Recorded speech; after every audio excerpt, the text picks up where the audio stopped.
হৃৎপিণ্ডের উপর কেটে কেটে বসে যাচ্ছে সুর। যে বেসুরো ধ্বনিগুলো মস্তিষ্কের ভিতরে গিয়ে আঘাত করে, সে বেদনার বাণগুলো আক্রান্ত করে আমাকে। সেখান থেকে যদি এক ফোঁটা কালো রক্ত মুক্ত হতো, আমি শান্তি পেতাম। অথচ আমার হৃদয়ের উপরে বসে আছে একটি ভায়োলিন। বিবেক তড়িৎ গতিতে করে সুরের বিদ্রোহ। শিল্পী কেমন বাজাতে গেলেই ঠিকঠাক লেগে যায়, আমি বাজাতে গেলেই সেই ছন্ন ছাড়া সুর দিয়ে ঠিক যেন সেভাবে কিছুতেই বোঝাতে পারি না। কারণ আমার শব্দ তখন সুর হয়ে যায়, সুরগুলো শব্দ হয়ে উঠতে পারে না।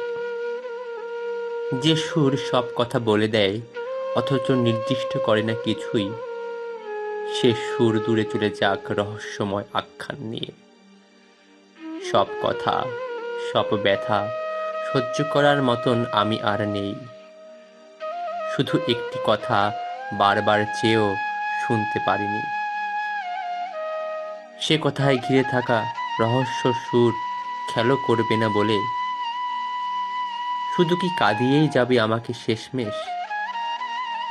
ভীষণ জেদ চেপে যাচ্ছে, ভীষণ রকমের একগুঁয়ে হয়ে কোনো কথা ঠিক করে শোনা যায় না কখনো।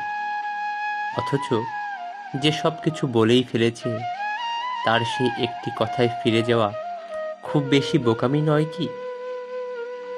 Violin, Joseph Santiago.